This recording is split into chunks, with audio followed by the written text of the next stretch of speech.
اور یاد رکھیے گا کہ ظہور امام مہدی رضی اللہ تعالیٰ عنہ سے پہلے یہ فتنے اس قدر شدت پکڑ جائیں گے کہ نعیم بن حماد نے حضرت سعید بن مسیب رضی اللہ تعالیٰ عنہ کا فرمان نقل کیا ہے کہ شام میں اتنے فتنے برپا ہوں گے کہ ایک مقام پر جو ہی فتنہ ختم ہوگا دوسرے مقام پر شروع ہو جائے گا.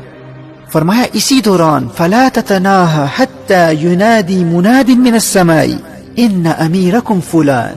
اس وقت تک یہ فتنے رکیں گے نہیں جب تک آسمان سے ایک منادی کی ندا نہ آ جائے کہ تمہارا امیر فلاں ہے. یعنی امام مہدی رضی اللہ تعالیٰ عنہ کی آمد ہو چکی ہے، ان کا ظہور ہو چکا ہے. یہ حدیث نعیم بن حماد کی کتاب الفتن میں ہے جو امام بخاری اور امام مسلم کے استاد ہیں. اور دوسری روایت میں ہے کہ آسمان سے یہ آواز آئے گی هذا خلیفۃ اللہ المہدی فاسمعوا له واطیعوه،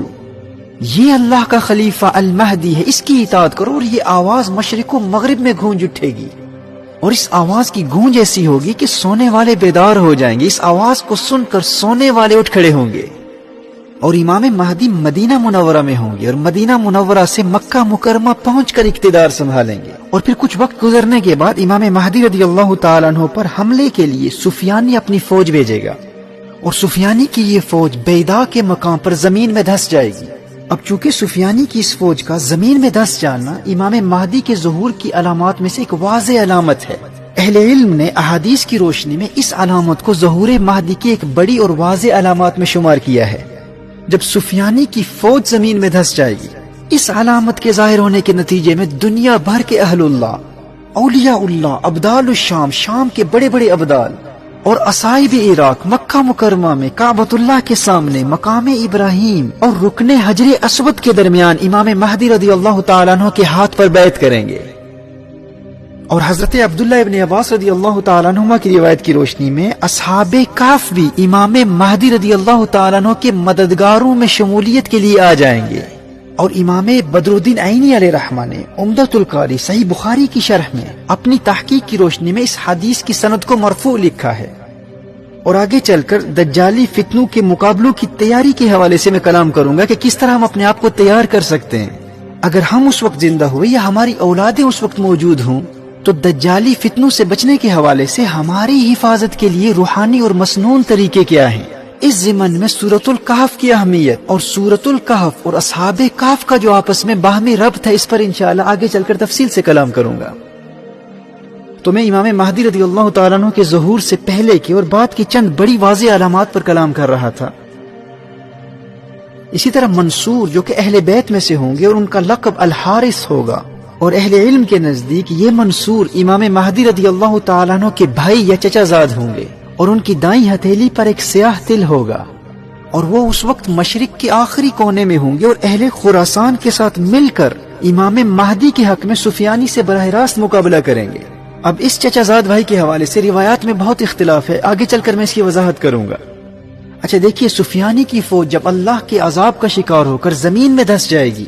اس کے بعد کے زمانے میں جب اہل اللہ امام مہدی کے ہاتھ پر بیعت کر چکے ہوں گے اور عام مسلمان بھی امام مہدی رضی اللہ تعالیٰ عنہ کے ہاتھ پر بیعت ہو چکے ہوں گے، پھر وہ وقت آئے گا جب امام مہدی رضی اللہ تعالیٰ عنہ سفیانی سے جنگ کے لیے روانہ ہو کر حد شام تک سفر کریں گے، اور سفیانی کو گرفتار کر کے امام مہدی رضی اللہ تعالیٰ عنہ کی بارگاہ میں لایا جائے گا، اور امام مہدی رضی اللہ تعالیٰ عنہ سفیانی کو قتل کریں گے. اور یہاں امام مہدی رضی اللہ تعالیٰ عنہ کے ذریعے سفیانی کی تباہ کاریوں، فسادات اور ظلم و ستم کا سلسلہ ختم ہو جائے گا.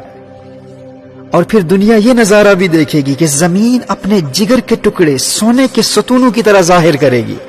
کعبۃ اللہ میں جو خزانہ مدفون ہے، امام مہدی رضی اللہ تعالیٰ عنہ اسے نکال کر فی سبیل اللہ تقسیم کریں گے. امام مہدی کثرت سے لوگوں میں سونا اور چاندی تقسیم کریں گے، اور لوگ اس قدر دولت مند ہو جائیں گے کہ کسی کو کسی چیز کی حاجت نہیں ہوگی. عوام میں استغنا اور بے نیازی اور زمین کی برکات کا عالم یہ ہوگا کہ خشک لکڑی خشک زمین میں بوئی جائے گی تو وہ سبز ٹہنی بن کر پتوں سمیت نمودار ہوگی. اور مال و دولت کی کثرت و فراوانی اور مسلم دنیا کی اکانومی کی عروج کا عالم یہ ہوگا کہ زندہ لوگوں کی یہ تمنا ہوگی کہ کاش وہ لوگ جو تنگی کے زمانے میں دنیا سے چل بسے آج وہ زندہ ہوتے اور اس منظر کو دیکھ لیتے. اللہ اکبر. دیکھیے، آج جب پورا عالم کفر اسلام کے چراغ کو بجھانے کی جد و جہد میں کوشاں ہے اور تمام مسلم دنیا انتہائی قسم پرسی اور پسماندگی کی کیفیت میں ہے، جب ایسے مایوس کن حالات میں ہم ان احادیث کو سنتے ہیں تو امید کی ایک کرن نظر آتی ہے، اور یہی وہ امید ہے جو ہمارے اندر ہمت اور حوصلہ اور محنت کا جذبہ بیدار کرتی ہے کہ وہ دن دور نہیں ہے جب ملت اسلامیہ کو اس کے عروج رفتہ سے دوبارہ آشنا کرایا جائے گا، ہمیں ہماری کھوئی ہوئی وراثت پھر ملے گی۔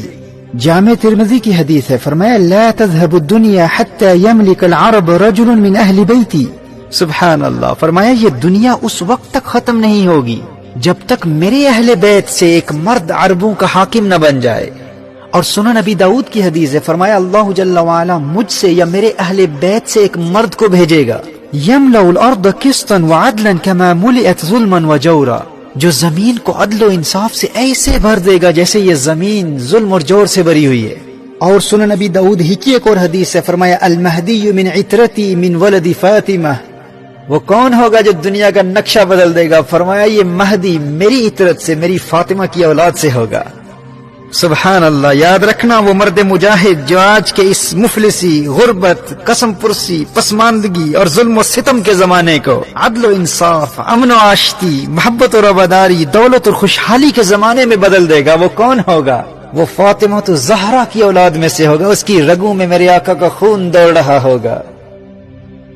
اور امام برزنجی نے الاشاع لاشراط الساعہ میں لکھا ہے کہ یہ وہ دور ہوگا جب آل محمد سے بغض رکھنے والے دنیا سے مٹ جائیں گے، تمام مخلوق اس زمانے میں آل محمد سے محبت کرنے والی ہوگی۔ اچھا، امام مہدی کے دور حکومت میں جو امن و خوشحالی کا دور ہوگا، مال و دولت کا دور ہوگا، جب مسلم دنیا کی اکانومی اپنے عروج پر ہوگی، جس میں وہ کثرت سے سونا اور چاندی تقسیم کریں گے، یہ خوشحالی کا زمانہ انہی 7 سالوں میں ہوگا جو الملحمۃ الکبریٰ سے پہلے ہوں گے، یعنی یہ وقت اس سب سے بڑی عالمی جنگ، اس آرمیگیڈن سے پہلے آئے گا۔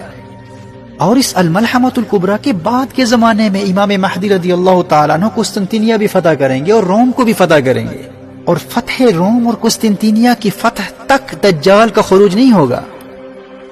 یعنی الملحمۃ الکبریٰ سے چند سال گزرنے کے بعد قسطنطنیہ اور روم فتح ہوگا، اس کے بعد پھر دجال کا خروج ہوگا۔